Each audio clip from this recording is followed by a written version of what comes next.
Good morning, students. Today we are doing the next topic, breathing of animals.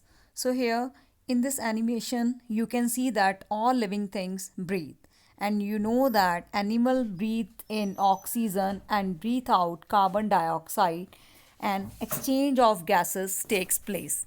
Okay, as you know that we breathe in oxygen and we exhale out carbon dioxide. So here in this animation you can see the many animals, and you know that animals have different organs of breathing. So now we are discussing about breathing of animal. So all mammals, birds, reptiles and amphibians in their adult stage breathe through the lungs. So you can see the lungs in this animation, and animals have a pair of spongy elastic bags. These are called lungs. Okay, and we humans all also have a pair of lungs. So when we breathe in, lungs are filled with air. You can see here. So you can see that due to the presence of dense network of blood capillaries, a lot of blood comes to the heart and air enters through the nostrils, and the blood which is present in the lungs absorb oxygen from air, and then the blood gives out carbon dioxide. So now here you can see in the animation, and the blood carries oxygen to different parts of the body here, as you can see, and when the lungs contract, air is let out. So this air containing carbon dioxide is breathed out. So, after this, we are discussing that fishes breathe through gills. So, since fishes live in water, it cannot take atmospheric oxygen from the air directly. So, here you can see that they take oxygen dissolved in water, and they possess certain special structures called gills for breathing.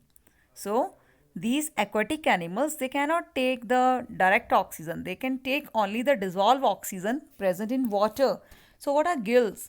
Gills are red colored organs, okay, and these are made up of number of thin filaments called gill filaments, which have rich supply of blood.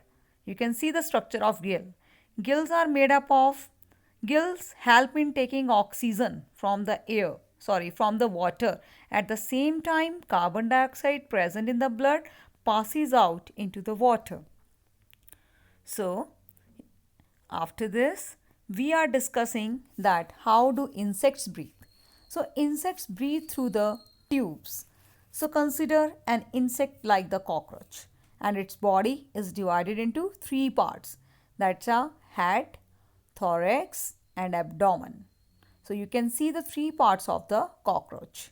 So now we are talking about insects. Okay. So now if we are taking the example of insects, like they have a small openings on the sides of their body, that's are known as spiracles. You can see the small openings on the body. So these spiracles lead into a network of branching tubes called tracheae. So you can see the tracheae in the figure. So these tracheae divide and subdivide and pass into each and every tissue of the body. Okay. So after this, you can see that tracheae divide and subdivide. And then after that, you can see that insects breathe in air through the spiracles. What are spiracles? These are the tiny openings present on the sides of the insects. So now you can see that due to the contraction of the body muscles, air is pumped into the tubes and it is carried to all the tissues. Okay? So you can see that how do air enter and exhale out. So tissues take oxygen from the tube and give out carbon dioxide, as you can see in this animation. So after this,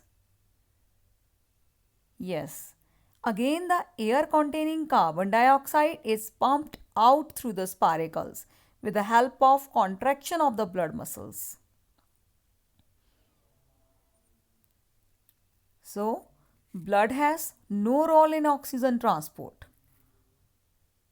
Now after this, now you can see that this is a flow chart, that insects have spiracles in the sides of their body, and the spiracle leads to trachea, and then air is pumped into the tubes and carried to other parts of the body. And in insects, blood plays no role in carrying oxygen.